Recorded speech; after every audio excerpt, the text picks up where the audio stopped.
Je m'appelle Sierra Callan et pendant la majeure partie de ma vie, j'ai été le bruit de fond de ma propre famille.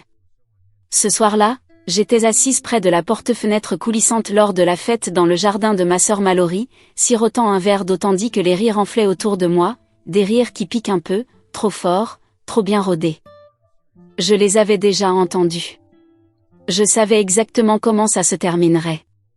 Mallory était lancée, racontant une anecdote d'enfance sur la fois où j'avais renversé du jus d'orange sur mon instituteur de CE2 et pleuré comme si le ciel me tombait sur la tête. Elle exagérait, bien sûr. Elle le faisait toujours. Et le public adorait ça. Ma mère riait le plus fort. Mon père ajoutait avec un sourire, « Ça, c'est notre Sierra ». Je ne disais pas un mot. Puis, transperçant le vacarme comme un vent vif dans le brouillard, une petite voix s'éleva. Mais elle pilote le jet. L'atmosphère changea.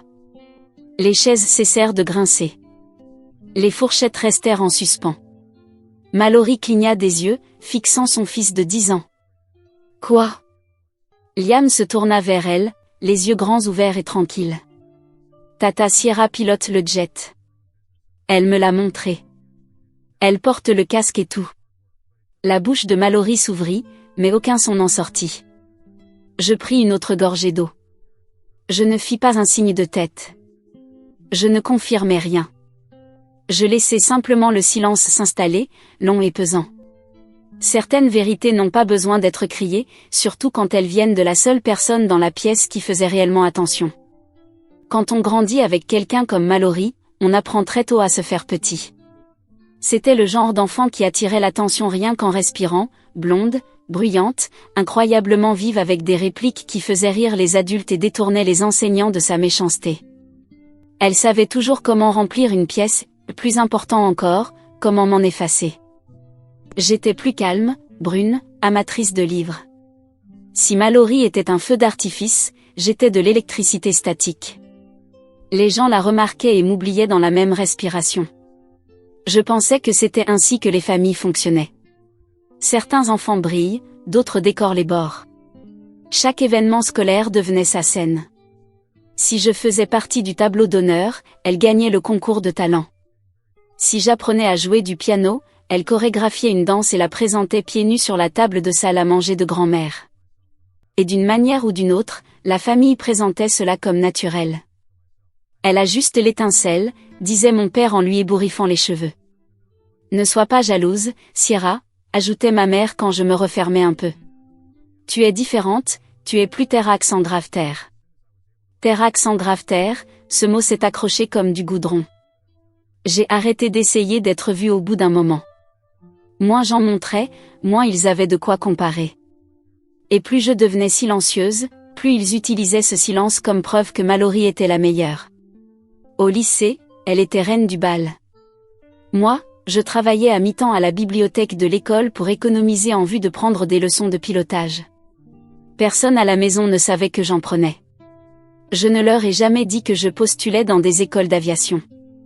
Je ne pensais pas qu'ils s'y intéresseraient. Pire, je pensais qu'ils riraient. Quand j'ai reçu ma lettre d'admission, je l'ai ouverte seule dans ma voiture devant le bureau de poste. Je me souviens être restée là, la lettre pressée contre ma poitrine, souriant comme si j'avais volé quelque chose. D'une certaine façon, c'était le cas. Un avenir qui n'était pas écrit sous les projecteurs de Mallory. Une version de moi-même intacte, sans les étiquettes qu'il m'avait collées. Lors des dîners de famille, je restais vague. Je travaille toujours à l'aéroport, disais-je, et ils acquiesçaient déjà en regardant ailleurs. Mallory intervenait avec des histoires sur sa nouvelle cuisine, la promotion de son mari, sa collaboration d'influenceuse avec une marque de soins de la peau. Je ne l'interrompais pas. Je ne l'ai jamais fait. Être invisible était devenu une habitude, presque un confort. Mais ce qu'il ne savait pas, ce qu'il n'avait jamais pris la peine de demander, c'est que pendant qu'il riait à propos de la petite sœur qui pleurait pour une tache de jus d'orange, je comptabilisais des heures de vol au-dessus de 5 pays différents. J'apprenais à naviguer à travers les conditions météorologiques et les atterrissages d'urgence. Je pilotais des jets dont ils ne pouvaient même pas prononcer le nom. Et jamais une seule fois je n'ai pensé à les inviter à bord. Mon premier vol en solo s'est fait à bord d'un vieux Cessna 172, avec des bandes bleues délavées et une manette des gaz qui coinçait légèrement quand on la poussait trop fort, le genre d'avion qui vous apprend l'humilité, la précision, la patience. J'avais 19 ans, les mains tremblantes sur le manche, le cœur battant dans mon casque. Mais quand les roues ont quitté le sol et que la terre s'est éloignée sous moi, je me souviens avoir pensé, c'est à moi. Personne d'autre n'y touche. C'est étrange comme la clarté vit à 10 000 pieds d'altitude. Je me suis entraînée en Arizona, loin de la politesse glaciale de la maison, loin des tables familiales là où les histoires de Mallory retentissaient toujours plus fort que les miennes. L'école de pilotage était impitoyable, compétitive. Je travaillais à 2 emplois, l'un au service des bagages dans un petit aéroport local, l'autre à nettoyer des hangars la nuit, juste pour pouvoir me payer du temps supplémentaire sur simulateur. Je ne me plaignais pas. Le silence m'allait bien. Il me laissait l'espace de devenir quelqu'un d'autre. À 26 ans, j'avais obtenu ma licence de pilote professionnel. À 30 ans, je pilotais des Gulfstream pour une compagnie de charter privée au service de PDG, d'athlètes, de magnats du pétrole. J'ai rencontré des gens dont les noms se chuchotaient dans le monde entier, des gens qui serraient des mains dans des salles de réunion où se décidaient des nations. Je n'ai jamais mentionné aucun nom, cela ne faisait pas partie du travail. Le plus drôle, c'est que ma famille pensait toujours que je travaillais à l'aéroport. Un jour, lors d'un brunch de Noël, Mallory a demandé « Alors, tu scannais les billets ou tu t'occupes des bagages ?» J'ai simplement souri et dit « Quelque chose comme ça ». Elle est passée à autre chose avant même que je puisse expliquer. Pas que je l'aurais fait. Expliquer aurait signifié ouvrir une porte que j'avais mis des années à apprendre à garder fermée. Mes parents ne posaient pas de questions.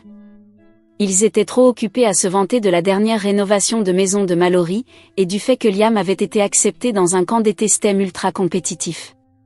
Quand j'ai mentionné que je partirais de Nice la semaine suivante, ils ont cligné des yeux. Nice, a dit mon père. C'est dans le Nevada? J'ai hoché la tête. Bien sûr, papa. Nevada. Il ne se souciait pas assez pour remarquer la différence. Et honnêtement, je préférais ça comme ça. Parce que la vérité, c'est que lorsque les gens vous sous-estiment assez longtemps, ils cessent de remarquer quand vous vous élevez.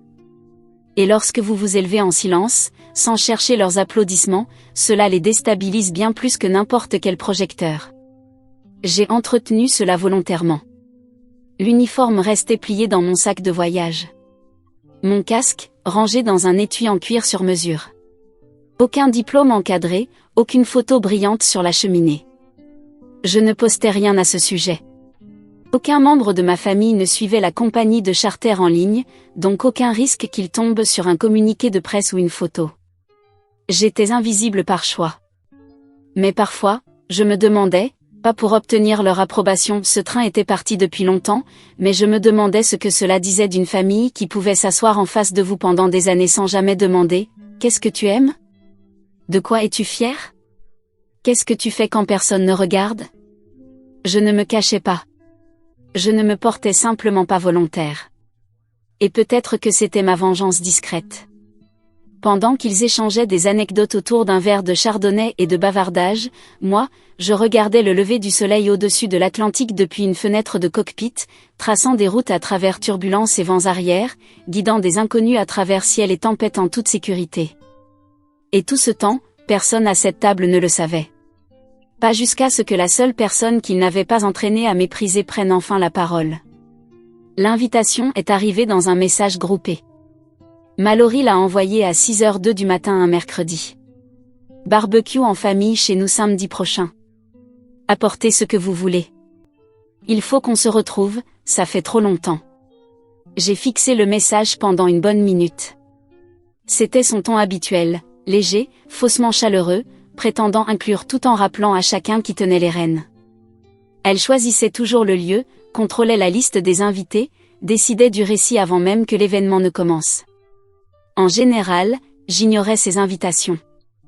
Je trouvais des excuses liées au travail, et techniquement, elles étaient vraies. Être de garde pour des vols charters signifiait pouvoir disparaître au-delà des océans en moins d'1 heure. Mais cette fois-ci, quelque chose m'a poussé à dire oui. J'ai tapé « Je serai là », avant de trop y réfléchir, et j'ai immédiatement regretté d'avoir appuyé sur envoyer. Pas parce que je ne le pensais pas, mais parce que je savais exactement ce qu'elle ferait avec ça. Cette semaine-là, elle a envoyé un autre message, apporte ta fameuse salade de fruits, les gens en parlent encore lol. Je n'avais pas fait de salade de fruits depuis des années, et personne n'en avait jamais parlé. Mais j'ai répondu, bien sûr. Puis est venue la photo de son jardin, guirlande lumineuse, coussin d'extérieur soigneusement choisi, le nouveau but de foot de Liam posé comme un élément de déco. Mallory était déjà en train de mettre en scène l'événement comme une séance photo Instagram. Le samedi est arrivé, chaud et sans nuages.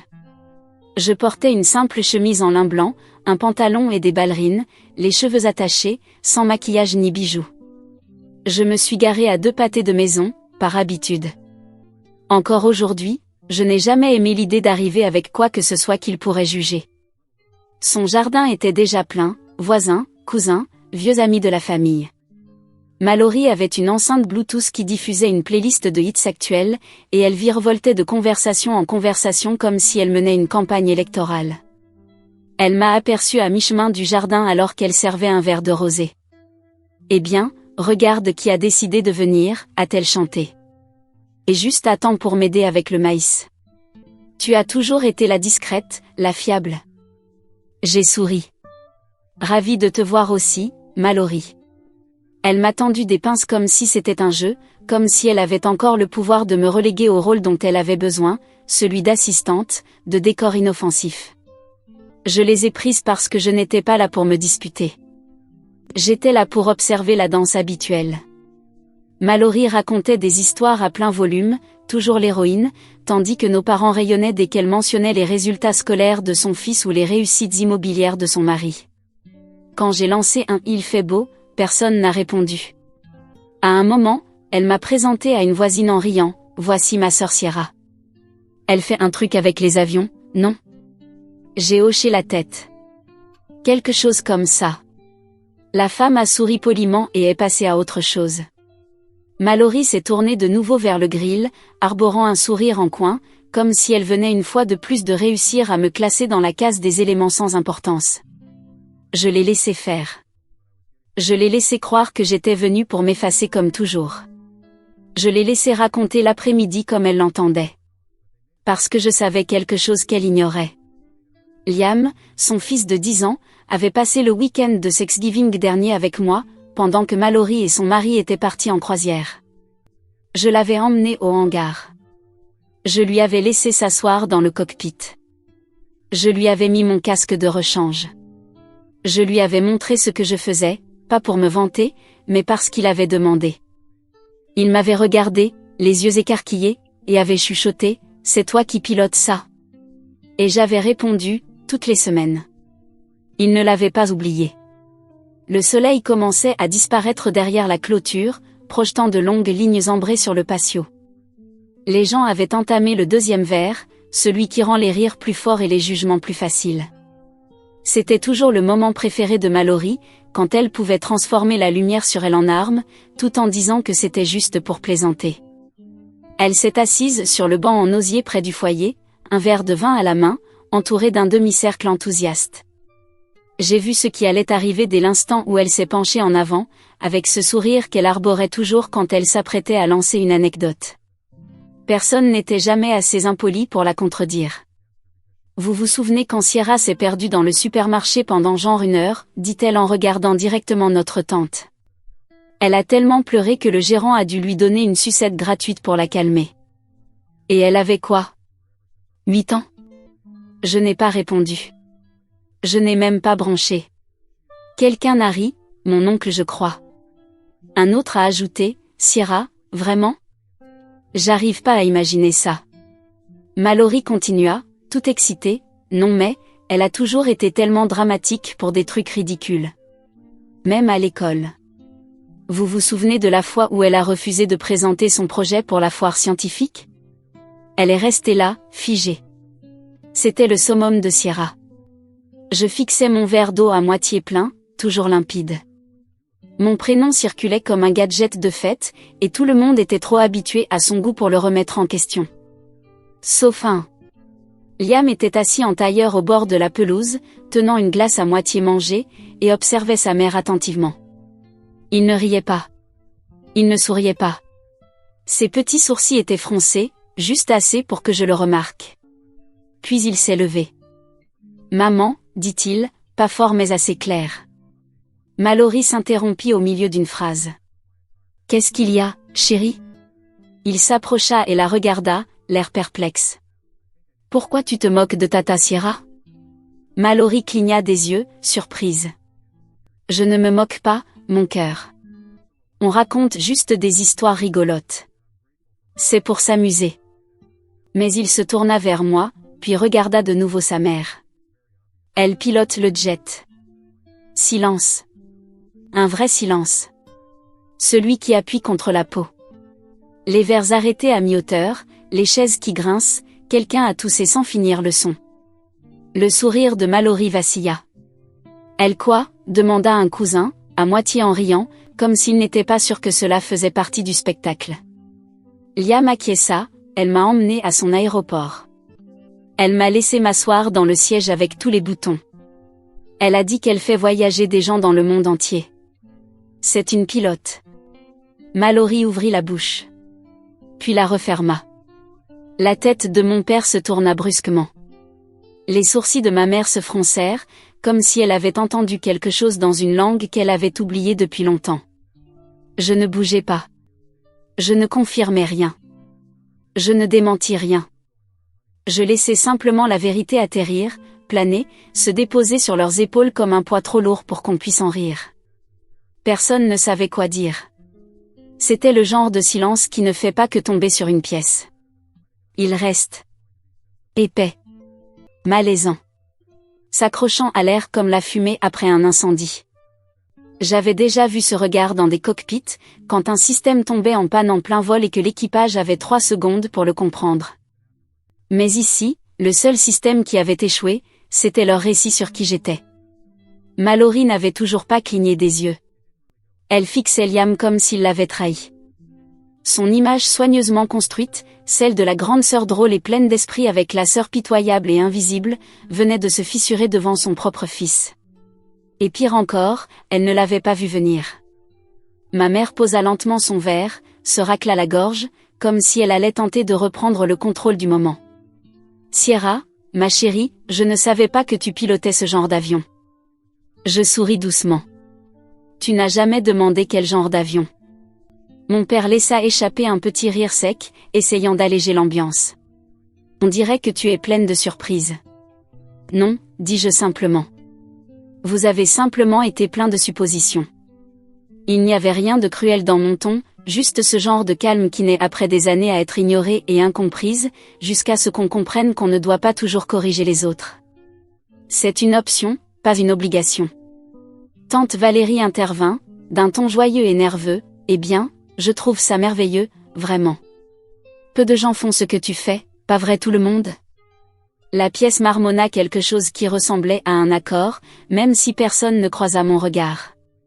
Parce que faire ça, ce serait admettre à quel point il m'avait négligé toutes ces années. Et je ne cherchais pas de compliments forcés. Pas ce soir. Liam revint et se posta de nouveau à mes côtés, comme s'il savait que j'avais besoin d'un point d'ancrage, même si je ne le touchais pas. Il était silencieux maintenant, mais sa présence résonnait avec force, comme seule l'honnêteté sait le faire. Je croisai le regard de Mallory pour la première fois de ma vie.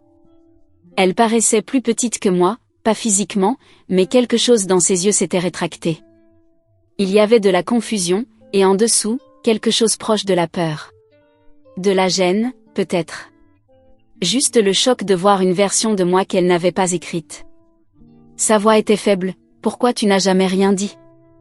Je penchai légèrement la tête, songeant à lui répondre vraiment. Puis j'optai pour la vérité, parce que tu n'as jamais laissé de place pour écouter. Les mots restèrent suspendus dans l'air. Personne ne chercha à les balayer. Pas même elle. Je me levai, époussetant des plis invisibles sur ma chemise. Liam leva les yeux, l'air plein d'espoir. « Tu t'en vas ?» demanda-t-il. Je crois que je suis restée assez longtemps. Ses épaules s'affaissèrent un peu. « Tu reviendras ?» Je me baissai légèrement, pour que lui seul puisse m'entendre. Ça dépend. Tu veux toujours apprendre à quoi servent tous les boutons? Son visage s'illumina. Oui. Alors peut-être, dis-je. Un jour. Je lui ébouriffai les cheveux et me dirigeai vers le portail. Je n'avais pas besoin de claquer la porte ni de faire un discours. Le silence derrière moi disait tout. Cette fois, il ne ressemblait pas au vide. Il ressemblait à une conséquence. Et personne ne m'arrêta. Ils me regardèrent simplement, comme des passagers qui venaient de réaliser que quelqu'un d'autre pilotait l'avion depuis le début. Le lendemain du barbecue, j'étais à 37 000 pieds au-dessus de l'Atlantique, enveloppé dans un silence que j'avais choisi. Là-haut, il n'y avait pas de questions du type « Tu fais quoi déjà ?» Pas de rire condescendant, pas de réécriture de ma vie transformée en blague.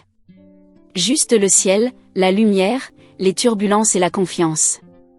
La confiance de ceux qui me confiaient leur vie sans connaître mon nom. J'étais assise dans le cockpit, les mains stables, la voix claire, concentrée. C'est là que je suis à ma place. Pas sur des chaises pliantes dans le jardin de quelqu'un d'autre. Pas dans des conversations qui confondent le silence avec le vide. J'ai pensé à Mallory, à la façon dont son visage s'était fissuré juste un peu quand son fils avait dit ce qu'elle n'avait jamais pu dire, elle pilote le jet. Pas elle pilotait, pas elle voudrait, non. Elle pilote. Présent. Inévitable. Réel. Je ne pense pas qu'elle en reparlera. Je n'attends pas d'excuses. Mais je sais qu'elle a entendu. Je sais qu'ils ont tous entendu. Et pour une fois, ils n'avaient rien à répondre. Pourquoi tu n'as jamais rien dit, avait-elle demandé. Et je lui avais dit la vérité. Parce que tu n'as jamais demandé. Pas par vengeance. Pas pour la blesser. Mais parce que c'était vrai depuis des années. Ils avaient construit une version de moi, petite, silencieuse, commode. Et je les avais laissés faire, parce que je n'avais pas besoin de leur permission pour devenir plus grande. Mais Liam, lui, avait demandé. Il avait regardé. Il avait vu. Et en un instant, il leur avait rappelé tout ce qu'ils avaient manqué, trop occupés qu'ils étaient à parler par-dessus moi. C'est ça qui m'est resté le plus. Pas le silence après. Pas les regards gênés. Le regard dans ses yeux quand il l'a dit. Sûr. Fier. Détendu. Il ne l'a pas dit pour me défendre. Il l'a dit parce que c'était normal pour lui. Parce que pour un enfant élevé dans la vérité, le pouvoir n'a pas besoin d'être bruyant pour être réel. C'est cela que j'ai emporté avec moi dans les nuages.